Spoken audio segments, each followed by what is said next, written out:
Film की शुरुआत में हम बच्चों के एक समूह को पिरामिड जैसी संरचना में एक जैसी वर्दी में खेलते हुए देखते हैं। दूसरी ओर एक ऊर्ध्वाधर जेल, जिसे द प्लेटफॉर्म कहा जाता है, में प्रवेश करने से पहले कई वयस्कों का साक्षात्कार लिया जा रहा है। उनसे उनके पसंदीदा खाने का नाम पूछा जाता है जो प्रतिदिन उस प्लेटफॉर्म पर आएगा। प्रत्येक कैदी को एक व्यक्तिगत वस्तु लाने की अनुमति होती है, जैसे कलम, कुल्हाड़ी, उस्तरा, एक पेंटिंग आदि। फिर हम स्मितीन नामक एक गंजे आदमी से मिलते हैं जो हर दिन ढेर सारे मांस के साथ पिज्जा चाहता है। वह यहाँ इसलिए है क्योंकि उसने अपने माता पिता के घर को आग लगाने की कोशिश की थी। स्मितीन खुद को अपने सेलमेट पेरेम्पुआन के साथ सेल नंबर 24 में पाता है। यहाँ कैदियों को दैनिक भोजन एक मंच पर मिलता है जो ऊपरी स्तर से नीचे की ओर चलता है। प्रत्येक स्तर पर रुकते हुए कैदी प्लेटफॉर्म से खाना उठा सकते हैं। हालांकि निचले स्तर के कैदियों के लिए अक्सर खाना खत्म हो जाता है। स्मितीन देखता है कि किसी ने उसके पिज्जा का सारा मांस खा लिया है। उसे पता चलता है कि 21वीं मंजिल के किसी कैदी ने ऐसा किया है। जब वह चिकन विंग खाने की कोशिश करता है तो रोबेस्पियरे नामक व्यक्ति उसे रोकता है। रोबेस्पियरे और उसके साथी, जिन्हें वफादार कहा जाता है, ने एक नियम लागू किया है कि हर कोई केवल अपना खाना खाएगा। यदि कोई नियम तोड़ता है तो उसे बर्बर माना जाएगा और दंडित किया जाएगा। पेरेम्पुआन भी स्मितीन को समझाती है कि उन्हें नियमों का पालन करना चाहिए। रोबेस्पियरे ने बताया कि इस महीने वे ऊपरी स्तर पर हैं, लेकिन अगले महीने वे निचले स्तर पर हो सकते हैं, इसलिए उन्हें नियमों का पालन करना चाहिए ताकि भोजन सभी तक पहुंच सके। वह स्मितीन से कहता है कि जल्द से जल्द खाना खा ले, क्योंकि प्लेटफॉर्म को रोकने पर घातक सजा हो सकती है। अचानक रोबेस्पियरे को पता चलता है कि स्तर 44 पर कुछ गड़बड़ हो रही है और वह सुनिश्चित नहीं है कि वहां भोजन सही तरीके से वितरित हुआ है या नहीं। जब पेरेम्पुआन ने पूछा कि कितनी कोशिकाएं हैं तो उसने बताया कि कुल 333 कोशिकाएं हैं। रोबेस्पियरे ने घोषणा की कि अगले दिन वफादार 19 और 20 के स्तर से 21वीं मंजिल पर जाएंगे स्मितीन के पिज्जा की रक्षा करने के लिए। अगले दिन स्मितीन और पेरेम्पुआन देखते हैं कि ऊपरी स्तर के वफादार एक बर्बर व्यक्ति से लड़ रहे हैं जिसने स्मितीन का पिज्जा खाया था। रोबेस्पियरे स्मितीन और पेरेम्पुआन को आदेश देता है कि वे अपने बिस्तर के तख्ते तोड़े और स्थिति बढ़ने पर अपना बचाव करने के लिए तैयार रहें। स्मितीन हालांकि डरता है और लड़ाई नहीं करना चाहता। कुछ ही देर में बर्बर लोग सेल नंबर 24 में घुस आते हैं और एक क्रूर लड़ाई होती है। इस दौरान रोबेस्पियरे का सेलमेट खाना हटाने की कोशिश करता है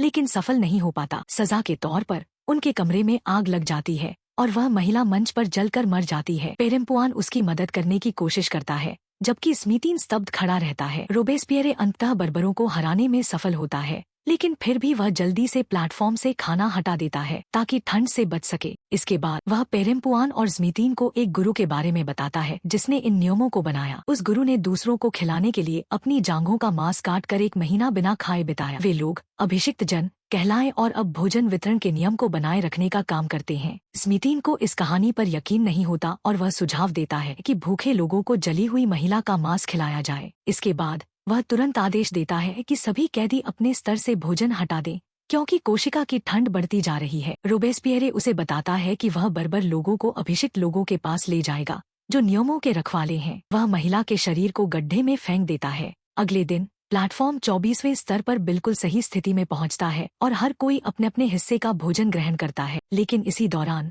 रोबेस्पियरे अपने मृत सेलमेट के खाने को लेकर उसे शौचालय में फेंक देता है, यह बताते हुए कि कानून किसी को भी एक प्लेट से अधिक खाने की अनुमति नहीं देता। वह सभी कैदियों को आदेश देता है कि वे प्रतिदिन अपने अतिरिक्त भोजन का निपटान करें ताकि कोई भी मृत्यु से लाभ न उठा सके। पेरेम्पुआन और स्मितीन अगले कुछ दिनों तक शांतिपूर्वक अपना भोजन ग्रहण करते रहते हैं। वे एक दूसरे के साथ कठिनाइयों को साझा करते हुए एक मजबूत दोस्ती बना लेते हैं। हालांकि स्मितीन कभी कभी भूख से मजबूर होकर मृत महिला के खाने से कुछ कतरन खा लेता है, जिसे सेल 22 में अन्य कैदियों द्वारा देखा जाता है। कुछ हफ्तों के बाद जब कैदी सो रहे थे, अधिकारियों ने उन्हें बाहर निकालने और स्थानांतरित करने के लिए गैस का इस्तेमाल किया। अगले दृश्य में पेरेम्पुआन और स्मितीन खुद को सेल 180 में पाते हैं। स्मितीन निराश हो जाता है, यह सोचकर कि इतने नीचे होने के कारण उन्हें खाना नहीं मिलेगा। अगले कुछ दिनों में प्लेटफॉर्म खाली आता है और कैदियों को कोई भोजन नहीं मिलता। दोनों धीरे धीरे कमजोरी और मानसिक तनाव से टूटने लगते हैं। एक दिन ऊपरी मंजिल से एक कटा हुआ सिर गिरता है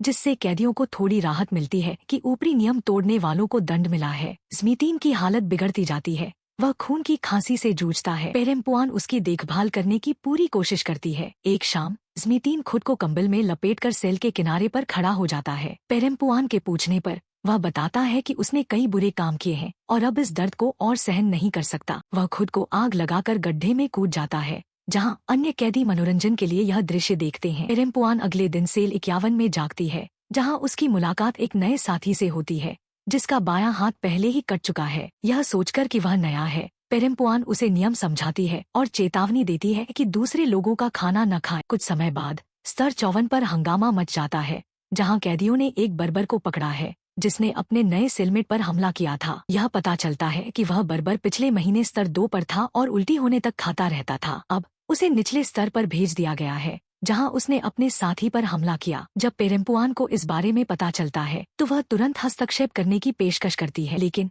उसके नीचे के स्तर के लोग उसे याद दिलाते हैं कि गड्ढे के नियमों के अनुसार केवल ऊपर के 2 स्तरों के कैदियों को ही हस्तक्षेप करने की अनुमति है। यह सुनकर पेरेम्पुआन उदास हो जाती है। उसका सेलमेट उसकी चिंता देखकर उससे पूछता है कि क्या हुआ। पेरेम्पुआन उसे स्मीतीन के बारे में बताती है, जो उन बर्बर लोगों के कारण मर गया जिन्होंने नियमों का उल्लंघन किया था। अगली सुबह एक महिला का कटा हुआ सिर गड्ढे में गिराया जाता है। कैदी चीखते हुए कहते हैं कि डेगिन बाबी, अभिषिक्त जनों का नेता, बर्बर लोगों को दंडित कर रहा है और सभी को न्याय दिलाएगा। तभी प्लेटफॉर्म आता है। पेरेम्पुआन और उसका साथी निर्णय लेते हैं कि वे नीचे जाकर उस व्यक्ति को दंडित करेंगे जिसने लेवल 54 पर अराजकता फैलाई थी। वे नीचे की ओर यात्रा करते हैं, लेकिन अन्य कैदी अनिच्छुक हैं, क्योंकि यदि वे अपने स्तर को छोड़ देते तो संचार की श्रृंखला टूट जाएगी। फिर भी महिलाएं उस व्यक्ति को सजा देने के लिए तैयार रहती हैं। एक आदमी खुद को पीछे छोड़कर चेन की रक्षा करने का निर्णय लेता है, जबकि बाकी लोग नीचे उतरते हैं। जैसे ही वे लेवल 54 पर पहुंचते हैं,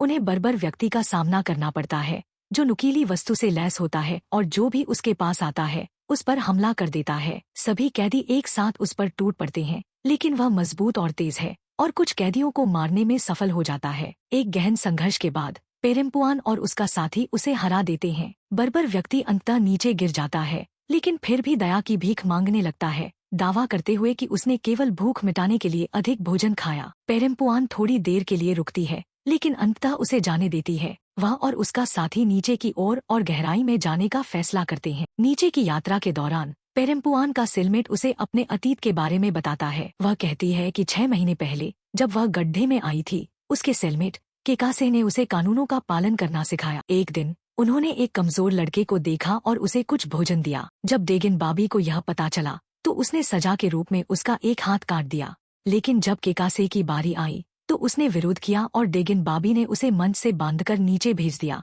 जहां उसे नरभक्षियों ने निगल लिया। अगली सुबह पेरेम्पुआन और उसकी साथी एक भयावह दृश्य देखती हैं। उन्होंने देखा कि एक आदमी नग्न अवस्था में बंधा हुआ है।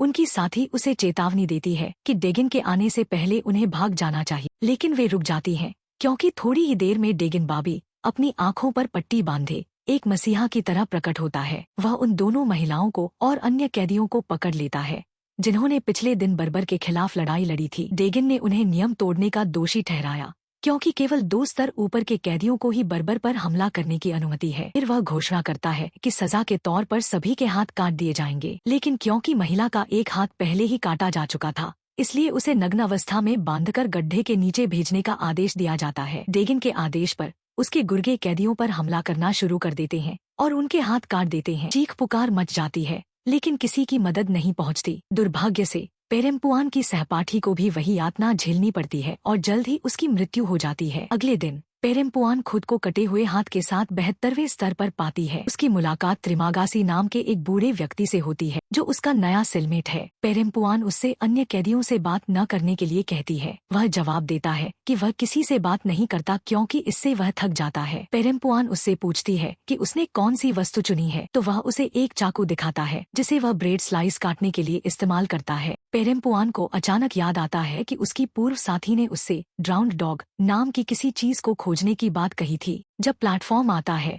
तो पेरेम्पुआन उस पर कदम रखती है और त्रिमागासी भी उसके साथ जुड़ जाता है। दोनों नीचे की ओर सफर करते हैं और इस बार पेरेम्पुआन कैदियों को वफादारों के खिलाफ विद्रोह के लिए उकसाती है। अब सवाल यह है कि क्या पेरेम्पुआन और उसके नए साथी इस गड्ढे से आजादी की राह खोज पाएंगे, या वे भी इसी पाशविक व्यवस्था का शिकार हो जाएंगे। कहानी का यह नया मोड़ एक नई चुनौती और संघर्ष का प्रतीक है। पेरेम्पुआन के नेतृत्व में अधिकांश कैदी अत्याचार से तंग आ चुके थे और बदलाव की उम्मीद में उसके उद्देश्य का समर्थन करने के लिए तैयार हो गए। उन्होंने एक बड़ी सेना बनाने का फैसला किया और वफादारों पर हमला शुरू करने से पहले उनके आने का इंतजार करने लगे। जब वे कई स्तरों से नीचे उतरे तो पेरेम्पुआन ने 93वें स्तर पर कुछ देखा, जिसने उसे वहीं रुकने पर मजबूर कर दिया। उसने एक सेल में एक तेल चित्रकला देखी, जिसमें एक डूबे हुए कुत्ते का चित्रण था। उसे याद आया कि उसके पूर्व सेलमेट ने इसी चित्र के बारे में बात की थी। अगली सुबह डैगन और उसके वफादार नीचे उतरना शुरू करते हैं, लेकिन चालाकी दिखाते हुए डैगन ने अपने 2 लोगों को 93वें सेल के ऊपर की मंजिलों पर तैनात कर दिया,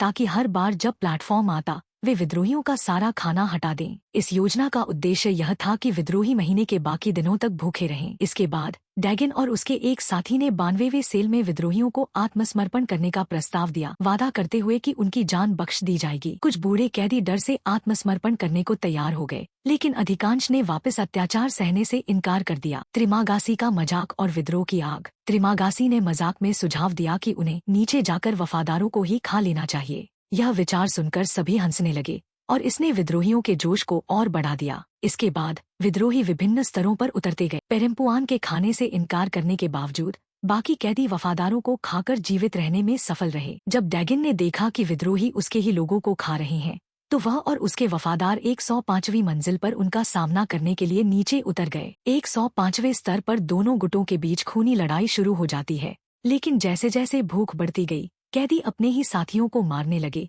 चाहे वे किसी भी पक्ष से हों। इस बीच बर्बर व्यक्ति, जिसे पेरेम्पुआन ने पहले दया दिखाकर बचाया था, अचानक प्रकट होता है और उसका गला दबाकर हत्या करने की कोशिश करता है, लेकिन त्रिमागासी के चाकू की मदद से पेरेम्पुआन उस पर हावी हो जाती है और उसे मार देती है। अंततः लड़ाई के अंत में केवल पेरेम्पुआन और त्रिमागासी ही जीवित बचे थे। पेरेम्पुआन ने देखा कि डैगन घायल अवस्था में पड़ा है, वह मरने की कगार पर था और उससे दया की भीख मांगने लगा, लेकिन पेरेम्पुआन ने उसकी आंखों पर बंधी पट्टी उतार दी और उसे क्रूरता से गड्ढे में धकेल दिया। इसके बाद पेरेम्पुआन ने त्रिमागासी को बताया कि वह इस भयानक जगह से भागने की योजना बना रही है और उससे पूछा कि क्या वह उसके साथ आएगा। त्रिमागासी ने पीछे रहने का फैसला किया, यह कहते हुए कि यह महीना उसके जीवन का सबसे अच्छा समय था। गड्ढे से बाहर निकलने के लिए पेरेम्पुआन ने अपने पूर्व सेलमेट की सलाह मानी। उसने तेल चित्रकला से विषाक्त पदार्थ निकाला और उसे खा लिया, जिससे वह बेहोश हो गई और मृतक जैसी दिखने लगी। उसे उम्मीद थी कि अधिकारी उसे लाश समझकर बाहर निकाल लेंगे, जिससे उसे भागने का मौका मिलेगा। दूसरी ओर गड्ढे के बाहर कुछ बच्चे पिरामिड जैसी संरचना में खेलते हुए दिखाई देते हैं। उनमें से एक बच्चे ने शीर्ष तक पहुंचने की कोशिश की, लेकिन जल्द ही 2 वयस्क उसे वहां से उठा ले गए। उधर जब पेरेम्पुआन की चेतना लौटी तो उसने खुद को तैरते हुए लाशों के बीच पाया, जिसे नकाबपोश लोग एंटी ग्रेविटी सिस्टम के माध्यम से ले जा रहे थे। जब दल कैदियों को स्थानांतरित करने में व्यस्त था, पेरेम्पुआन ने इस अवसर का लाभ उठाया और 333वें स्तर के नीचे छिप गई। लेकिन उसे तब हैरानी हुई जब उसने देखा कि एक नकाबपोश आदमी उसी बच्चे को 333वें स्तर पर बिस्तर पर रख रहा है। उसे महसूस हुआ कि बच्चे को भीषण यातनाओं का सामना करना पड़ सकता है। इस मोड़ पर पेरेम्पुआन ने एक कठिन निर्णय लिया, या तो वह अकेले भागकर अपनी जान बचा सकती है या उस बच्चे को बचाने का प्रयास कर सकती है। पिछले अपराधों से त्रस्त होकर उसने बच्चे को बचाने का निर्णय लिया और उसकी ओर बढ़ी, लेकिन जल्दबाजी में उसने बच्चे को गलती से सिर पर चोट पहुंचा दी और वह खुद घायल हो गई। बेहोशी के बाद पेरेम्पुआन जब होश में आई तो खुद और बच्चे को प्लेटफॉर्म पर पाया, जो गड्ढे के निचले हिस्से की ओर जा रहा था। गड्ढे के तल पर कुछ भूखे नरभक्षी उनका इंतजार कर रहे थे। उन्होंने पेरेम्पुआन से कहा कि उसकी यात्रा खत्म हो गई है और अब उसे उनके साथ रहना होगा। हालांकि बच्चे को अभी भी भागने का एक मौका था। अंततः एक महिला ने पेरेम्पुआन की ओर हाथ बढ़ाया और कोई और रास्ता न देखकर उसने अनिच्छा से उनके साथ जुड़ने का फैसला किया। फिल्म का अंत इस दृश्य के साथ होता है, जहां प्लेटफॉर्म बच्चे को ऊपर की ओर ले जाता है, जबकि पेरेम्पुआन गड्ढे की गहराइयों में अपने अज्ञात भविष्य का सामना करती है। इस प्रकार कहानी उस अंतर्द्वंद्व को दर्शाती है, जहां मानवता और नैतिकता का संघर्ष अत्याचार और क्रूरता के खिलाफ जारी रहता है।